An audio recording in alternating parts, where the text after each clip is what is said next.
Bismillahirrahmanirrahim. Assalamu alaikum students. How are you? I hope all of you are fine by the grace of Allah subhanahu wa ta'ala. Alhamdulillah, yesterday we have done chapter number 6 and I hope you have completed your work also. Chapter number 6 is very important, especially board point of view से. उम्मीद करती हूँ कि आपको उन questions में कोई भी प्रॉब्लम नहीं आ रही होगी. चैप्टर नंबर 6 से मैंने पहले भी बताया था कि लॉन्ग क्वेश्चंस जो लोगरिथम के हमने किए हैं वहाँ से आते हैं. Now we are going to start chapter number 8 and the chapter number 8 is sets and functions. ठीक है बच्चों, पहले भी आप सेट्स के नेम्स सुनते रहते हो और आपने प्रीवियस क्लासेस में भी सेट्स के बारे में पढ़ा है. तो स्टार्ट करते हैं हम आज का लेसन. सबसे पहले हम सेट को डिस्कस कर लेते हैं कि सेट क्या होता है. जी, आपने प्रीवियस क्लासेस में सेट के बारे में पढ़ा. क्या पढ़ते थे कि सेट क्या होता है कि a collection of well defined and distinct object is called set. यही डेफिनेशन होती थी कि वेल डिफाइंड भी हो और डिस्टिंक्ट भी हो, जिसमें ये दोनों चीज़ें होंगी, यानी कि प्रॉपर वो वजाहत के साथ आपको जो बता दिया जाए कि ये क्या है, उससे वेल डिफाइन हो. जैसे आपको कह दें set of first 5 multiples of 3, तो अब आपको ये पता है फर्स्ट 5 मल्टीपल्स ऑफ 3. ठीक है, कि पहले 5 मल्टीपल्स ऑफ 3 के, यानी कि 3 के आपने फर्स्ट 5 मल्टीपल्स लिखने हैं. ये वेल डिफाइंड भी है और डिस्टिंक्ट भी है, तो ये हमारा सेट कहलाएगा. वन थिंग इज मोर कि जो भी आपके पास सेट होता है, सेट राइट करते हैं, उसको एक तो कर्ली ब्रैकेट्स में राइट किया जाता है, एक चीज़. दूसरी चीज़, उसको जब डिनोट किया जाता है तो कैपिटल लेटर से डिनोट किया जाता है. ठीक है बच्चों, सेट हमारा हमेशा कैपिटल लेटर से डिनोट होता है.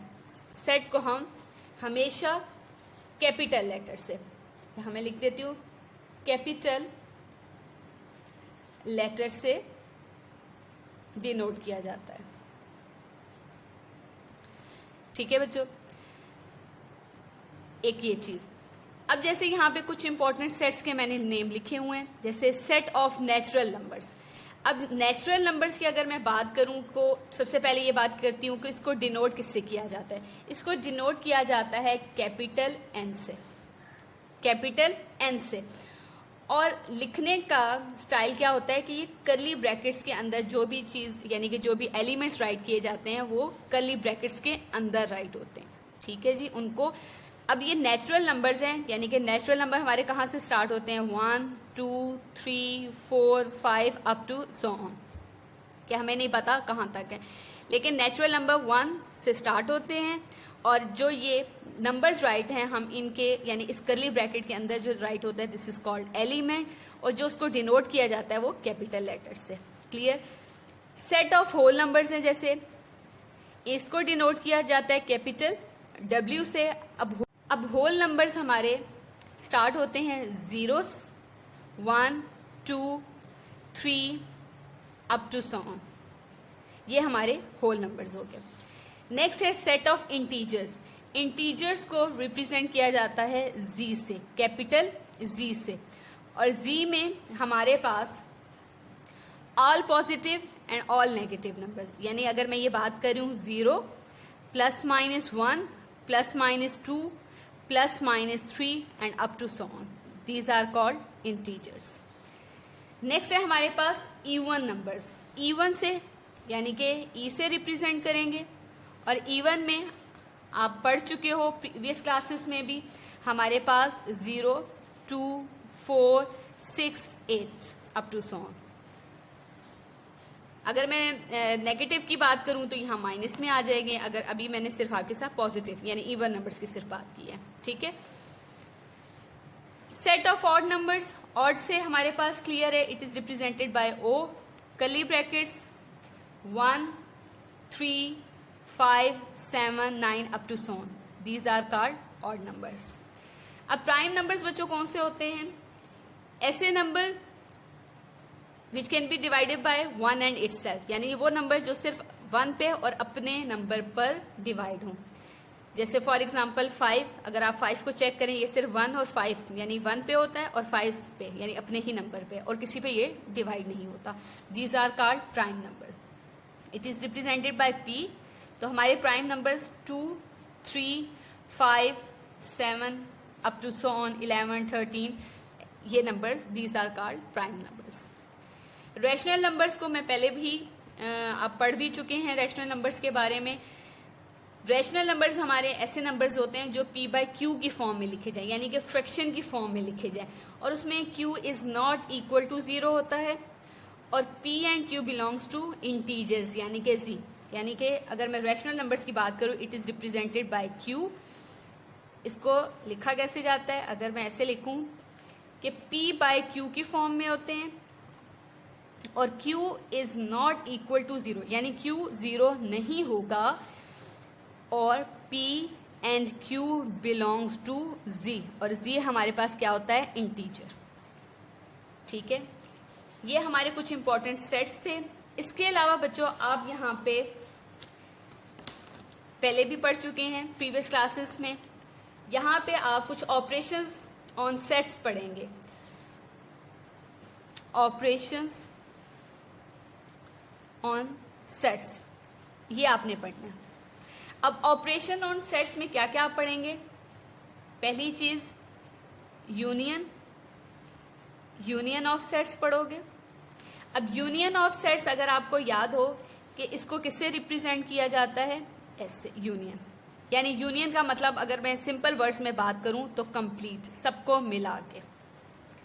ठीक है, ये आपके पास यूनियन ऑफ सेट्स हो जाएंगे। फिर आप एक चीज पढ़ेंगे यूनिवर्सल। सेकेंड चीज आपने पढ़नी है इंटरसेक्शन। यूनिवर्सल की मैं बाद में बात करती हूँ।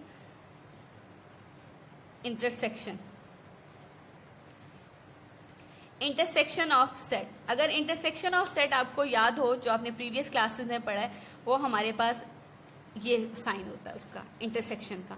और इंटरसेक्शन में हम कॉमन चीजें राइट करते हैं, यानी यूनियन में कंप्लीट, यानी कि दोनों सेट्स को, या 3 सेट्स हैं तो उनको मिला के, इंटरसेक्शन में हम कॉमन। ठीक है जी।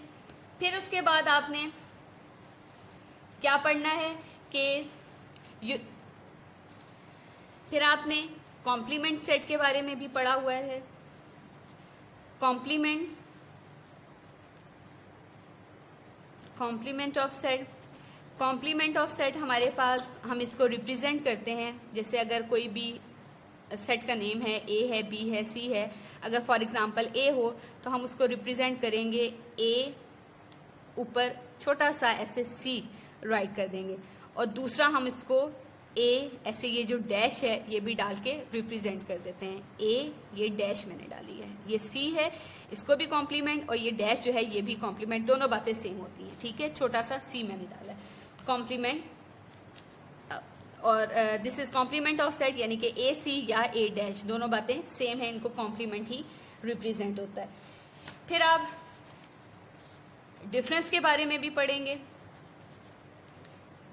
डिफरेंस यानी कि माइनस करना 2 सेट्स को, 2 सेट्स को आपने सब्ट्रैक्ट कैसे करना होगा। सब्ट्रैक्ट यानी कि इसमें हमारे पास नेगेटिव साइन के साथ हम इसको सॉल्व करते हैं। ठीक है जी। फिर ये आपके कुछ मेन ऑपरेशंस होंगे जिनके बारे में हम इंशाल्लाह एक्सरसाइज में पढ़ेंगे जी। Now open your books and the page number is 209, exercise 8.1 जी। Question number 1, if A is this, B is this, यानी दोनों, ए का सेट भी गिवन है, बी का सेट भी गिवन है, and C this, find A union B. सबसे पहला पार्ट है कि फाइंड करें ए यूनियन बी को। जी बच्चों, क्वेश्चन नंबर 1 मैंने रीड किया, ए बी सी के सेट्स गिवन है, मैंने राइट कर दिए हैं। फर्स्ट हमारे पास पार्ट है ए यूनियन बी। यूनियन के लिए आपको पता है कि इसको जो यू की शेप में होता है इसको हम क्या रीड करते हैं? यूनियन। सबसे पहले क्वेश्चन राइट किया, सोल्यूशन। अब हमने क्या करना है? A union B. अब हमारे पास करली ब्रैकेट्स इक्वल लगाया, करली ब्रैकेट्स, अब सबसे पहले क्या था ए, तो हम ए के सेट्स राइट करते हैं। ए के सेट्स हैं हमारे पास 1 4 7 8 करली ब्रैकेट।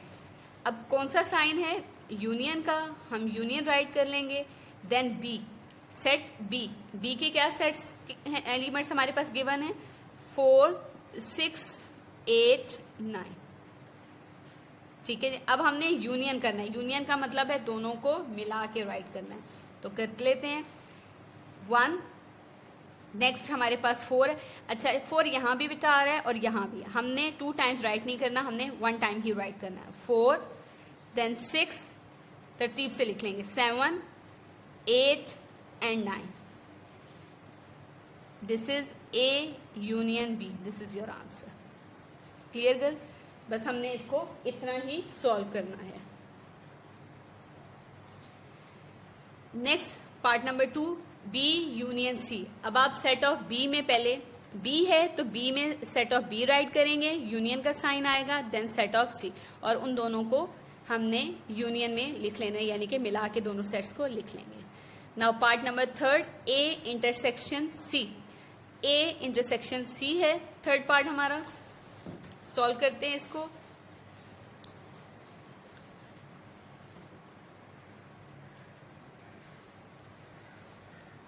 ए इंटरसेक्शन सी, जी solution A intersection C equality. अब सबसे पहले ए है तो हम क्या करेंगे, सेट ऑफ ए। ए हमारे पास है 1 4 7 8, इंटरसेक्शन का साइन। देन हमारे पास सी, सी के सेट्स 3 4 5 एंड 7, ये हमारे सी के एलिमेंट्स आ गए। अब इंटरसेक्शन में हम क्या करते हैं, कॉमन, तो चेक कर लेते हैं। 1 यहाँ है, यहाँ नहीं है, 4 यहाँ है और यहाँ भी है, तो हम 4 राइट कर लेंगे। 7 यहाँ है और यहाँ भी है और 7। नेक्स्ट हमारा 8 यहाँ है, यहाँ नहीं है, तो ये राइट नहीं होगा। So 4 and 7 is A complement of C, this is your answer. Clear girls, जी। Part number 4, part number 4 is A intersection B intersection C. अब यहाँ बच्चों अगर आप देखें तो 4th पार्ट में हमारे पास बी इंटरसेक्शन सी, यानी कि बी इंटरसेक्शन सी के हमारे पास राउंड ब्रैकेट्स यूज हो रही हैं। इसका मतलब ये है कि पहले हम बी इंटरसेक्शन सी फाइंड करेंगे, देन उसका ए के साथ इंटरसेक्शन लेंगे। ठीक है, तो स्टार्ट करते हैं इस पार्ट को। जी बच्चों, A intersection B intersection C, आप इसको एक साथ भी सॉल्व कर सकते हैं, नहीं तो आप पहले ब्रैकेट सॉल्व कर लें, उसके बाद आप ए इंटरसेक्शन के साथ देन उसको सॉल्व कर लें। जी, अब हमारे पास है ए, पहले मैं एक साथ सॉल्व करूंगी, ये बच्चों के लिए इजी हो जाता है। तो स्टार्ट करते हैं। ए सेट ऑफ ए, अब सेट ऑफ ए मेरे पास है बच्चों 1 4 1 4 7 8। ठीक है जी, देन इंटरसेक्शन का साइन, फिर हमारे पास ब्रैकेट यूज हो रही है, मैंने ब्रैकेट यूज की, देन बी यानी सेट ऑफ बी राइट करूंगी। बी है बच्चों 4 6 8 9। ठीक है जी, करली ब्रैकेट यूज की, इंटरसेक्शन का साइन, देन हमारे पास क्या है सी, करली ब्रैकेट, सी है 3 4 4 5 एंड 7, करली ब्रैकेट, देन राउंड ब्रैकेट। ठीक है, हमने पुटिंग सबकी कर ली, लेकिन अब हम पहले सॉल्व किसको करेंगे, ये राउंड ब्रैकेट को, यानी बी इंटरसेक्शन सी को। और ये जो ए था ये सेट एज इट इज हम राइट कर देंगे 1 4 7 8। क्लियर बच्चों, इंटरसेक्शन करली ब्रैकेट। अब इन दोनों के दरमियान हमने क्या लेना है, इंटरसेक्शन। तो इंटरसेक्शन मीन्स कॉमन, कॉमन लेते हैं। पहले फर्स्ट चेक करते हैं 4 4 यहाँ भी है, तो हम 4 राइट करेंगे। नेक्स्ट 6 देखें, यहाँ है, यहाँ नहीं है, 8 यहाँ है, यहाँ नहीं है, 9 यहाँ है, यहाँ नहीं है, इसका मतलब है 4 हमारे पास अकेला ही आएगा। अब हमारे पास 2 सेट्स रह गए हैं। अब हम इन दोनों सेट्स के दरमियान क्या लेंगे, इंटरसेक्शन। देन अब 1 यहाँ है, यहाँ नहीं है, इसका 4 यहाँ भी है और यहाँ भी है, तो यहाँ पे आ गया 4 और यहाँ एक ही है इसलिए एक 4 ही आ रहा है। So this is your answer of A intersection B intersection C. This is your answer. Clear बेटा? नेक्स्ट आपके पास जो पार्ट्स आ रहे हैं, पार्ट नंबर 5, ये भी सेम एज इट इज है जैसे मैंने पार्ट नंबर 4 किया, लेकिन यहाँ पे हमारे पास यूनियन आ रहा है। तो पहले आप ए यूनियन बी, क्योंकि round bracket A union B के इर्द गिर्द आ रही है, तो पहले आप ए यूनियन बी फाइंड करेंगे, देन यूनियन सी ले लेंगे। ठीक है जी। पार्ट नंबर 6 भी एज इट इज है, यहाँ पे भी ए इंटरसेक्शन बी पहले फाइंड करेंगे, देन इंटरसेक्शन सी, यानी कि पहले आपने फर्स्ट 2 का इंटरसेक्शन फाइंड करके थर्ड के साथ आपने इंटरसेक्शन लेना है। क्लियर बच्चों? आई होप कि आपको ये क्वेश्चन समझ आ गए होंगे। मेरा ख्याल है आज के लिए इतना ही लेसन काफ़ी है। Note down your diary. Exercise number, note down your diary, exercise number 8.1 question number 1 is your homework plus learn definition of set, only set। ठीक है जी, ये आज का आपका होमवर्क है। जज़ाकुमुल्लाह खैरा।